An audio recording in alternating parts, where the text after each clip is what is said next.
Greetings and salutations. I am Jeremy Tank, the owner of Think Tank Creative, and today I am sharing with you the case study for May, or May Mind Body, which is the brand, the business that Dr. Carrie Logan uh, works on. Dr. Carrie Logan is a naturopath, an acupuncturist, and does several other different complementary medicine type things, and this is what we did for her business. So the process I'm going to walk you through really quickly is called behavioral branding. And behavioral branding is a way to combine your story with the power of research, design, and marketing to imagine or reimagine your business, the identity therein, and really transform how people see your brand or how you want them to see your brand for growth and business longevity, right? That's the two things we want, to grow and to last a long time growing. So who is this for? This process is for business owners, CEOs, maybe even marketers, right? Who want to build marketing and a business that grows. It's all about that. We want your business to grow. We want you to be successful. So it's about getting brand recognition. It's about creating aligned teams so they're taking the right actions. And to start that, we have to have a vision for what you're building. So there's got to be a goal that we're going towards, or a purpose that you are in business for. It's not just to sell something, it's to create an outcome and a transformation service to have something happen. So you know that that's what you're doing, but you want new ideas maybe on how to get there or what to do next. And you know you need the results to be well received, because well received is like you getting customers, you getting leads, and creating the change that you want to create in the world. And to do that, it helps if you've got a bit of creative flair, because creative flair grabs attention. And it's like when you mix the data with creativity, you get a spark of genius. And that's what we're looking for, because attention and that creative flair grows attraction for your business. It's like first it gets their attention, and then they start to investigate, and then they're attracted to your business because they want to know more, right? That's what customers do. They get attracted towards it. And when they do that, they look at the business and maybe buy. But without that attention, there is absolutely no business. So first you have to get attention, then you can hope for the business. And then on top of all of that, you want this growth, this recognition to look good. You want it to be something to be proud of, because that actually influences a lot of things that people see and feel and hear about your business. And just to share, this method that I'm about to share with you, the behavioral branding, the fundamental process of it is the one that $500 million businesses, $500 million, $2 billion businesses, even like Apple and all those billions and billions of dollars, this is basically the same process they use to build their dedicated tribes and communities and followers and likers. It is the same basic process, and what it involves is 3 different steps. And the first step looks like this. It looks like everybody sitting down quietly and writing different answers to different questions, and having this great brainstorming. I call it a brand sprint, where all the solutions we're looking for are on different post-it notes, and we rank and score them to find the answers we want. Instead of discussing them and arguing about whether they're relevant or not, we let the post-it notes and voting and logical thinking, the way that our brains process, actually work for us. It's amazing. It's so much fun. So here's the behavioral branding process written out, and you can see it starts with my power story, and then creative alignment, and then behavioral branding. In my power story, we're talking about brand purpose, and we're doing that brand sprint that you saw with all those post-it notes to get just overall clarity about your business and your goals. We're going to surface a lot of insights about what's going on, about what you're offering, about how you're expanding and your growth plans. We're going to develop a business strategy that is in alignment with and really the same as your brand strategy. So we have those two things really unified and aligned, so that as you move forward growing your business, your brand perception and how people see you is actually increasing in a positive sense. We're also going to go ahead and prioritize your goals, your action-oriented goals, and I'll get more of those as you see them in the process. We're also going to define your core audience, your ideal audience, your change audience, whoever it is that we, sometimes we need to have 3 or 4 different audiences to understand the people that we have helped, the people we want to help, and the people we want to stay away from helping, right? Just we know that they're not a good fit. So we're going to explore all of that, and then we're going to take that into Brand Connect, which is a research part of the process. It's where we're going to look at the competitive analysis, see what other people are doing, see what they're sharing about themselves, your competition, both indirect and direct competition, and we're going to create a brand personality, how you need to look and act and sound and feel and express your business to the world in order to draw the people that are in your ideal audience, your core audience. In order to keep them and to keep growing it, we're going to go ahead and develop this brand personality.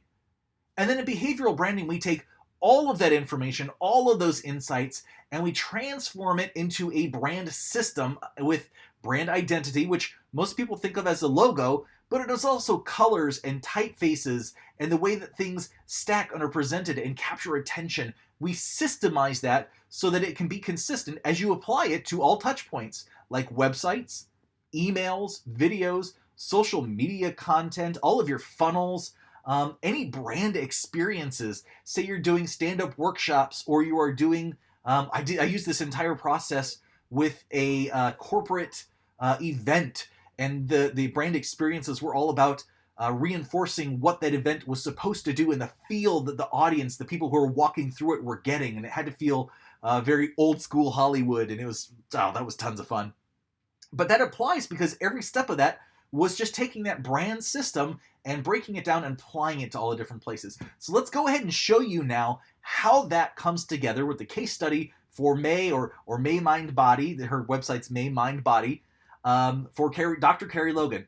So the first step, like I showed you before with the post-it notes and the fun, this is brainstorming at its best. It's mind mapping, usually on a wall with lots of people. I love working in teams and groups, so it's not just a business owner, but maybe the marketers there, maybe other people who are influential to the business. And we're really defining ideal customers, defining purpose, defining goals, defining all of these ideas in this brand sprint. And I call it a sprint because it's maybe 4 to 6 hours. It is super intense. It is super fun, super actionable.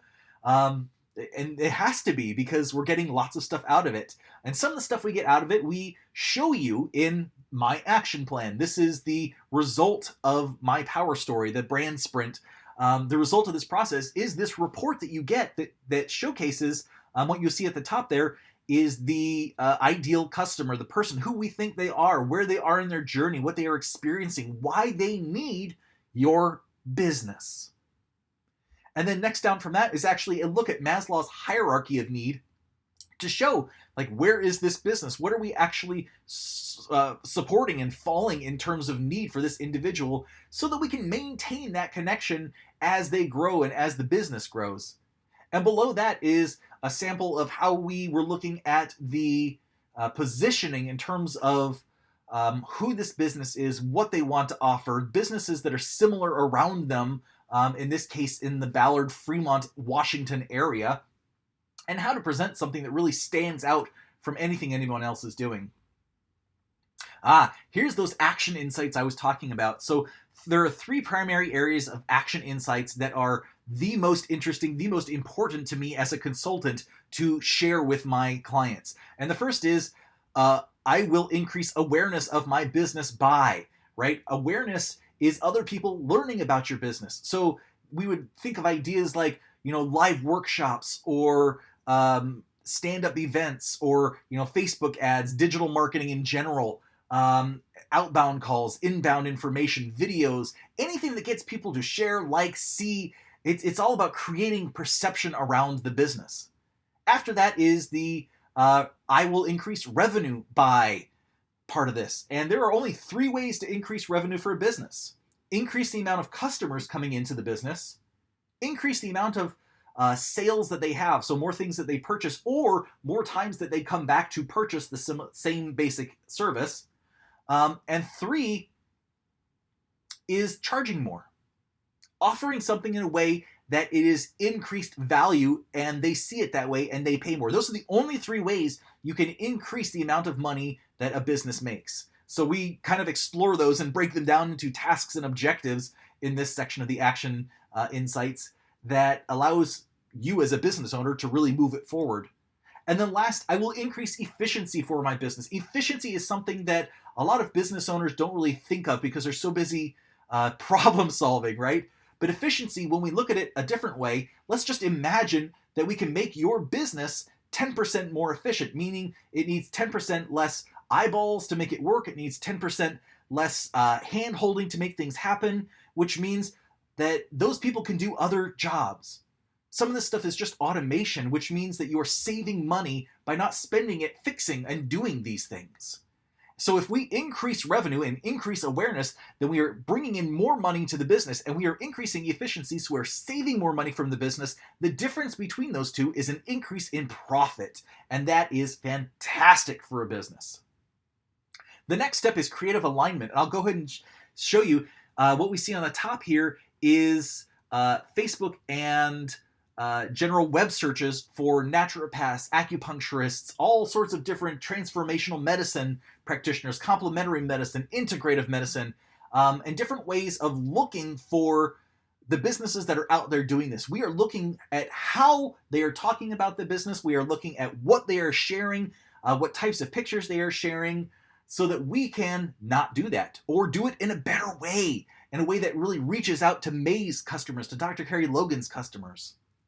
And beneath that is an example of empathy boards. Empathy boards are a way that we showcase the ideas, the personalities, the colors, the influences that our ideal customer is experiencing, the shops that they shop, the kind of pictures they like, just their lifestyle in general, so we can capitalize on trends, ideas, movements, things that are happening in the world, and use those because it's a whole language into and of itself in terms of, the business, the capitalism. We can use those same symbols in your brand, and in case the May brand, to speak to them, these audience members specifically. And the last step in the creative alignment process is called a brandscape. And what we're showing in the brandscape here on the top is a brandscape that is fairly clean. It's got some really nice kind of natural, organic, flowing gradients and colors. It's very soft. The big picture you see there is our ideal audience. And on the bottom one, again, that big picture is our ideal audience. I like to do that because it shows, who are we appealing to? This is how we see them fitting into this world and into this business. And the bottom one is just, it's a little bit more modern. It's a little bit more sharp and edgy. And, the customer, Dr. Carrie Logan, she liked that look. She liked the idea of the office being the darker tones and moving into some of the product lines and the website. And she really liked that. So that's what we used to go ahead and build out the rest of everything for her business. And we started with the brand identity and how that expresses itself in the colors and the typefaces and the accent marks, like the little leaf marks. We love those. It's fun. It's just different things you can pop in that resonate with, frankly, joy and service and just excitement. It's things that spark something in your customer and your audience. And then we go ahead and codify that. What you see is the brand guide there. We codify that in a brand guide to make sure that it can be applied to everything that happens. And in this case, we start with the business cards. We start with letterhead and stationery, and we move on. I'm going to start going through this pretty quick because we have so much stuff here. We move on to the website and how people interface with the website.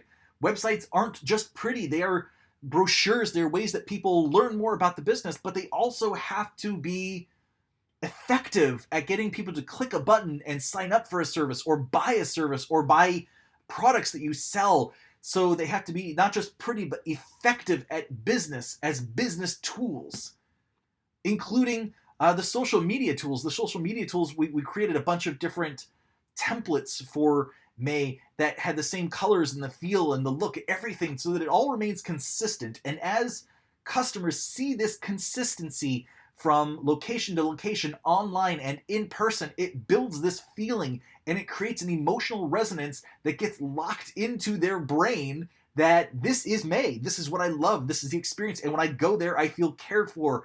I get products that I love that feel fantastic, right?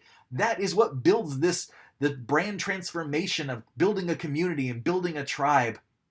And we even helped Dr. Logan create a series of packaging and products. She actually handcrafted these products, and we created the packaging that reflects the brand with the same colors and typefaces and feel, so that she could take these to farmers markets and to different local fairs where she's located, and go ahead and sell these items and get people to actually, these sorts of things increase awareness of her naturopathic service. They can bring them in and actually heal them. She can help heal them from the inside just from something like a face serum that they buy.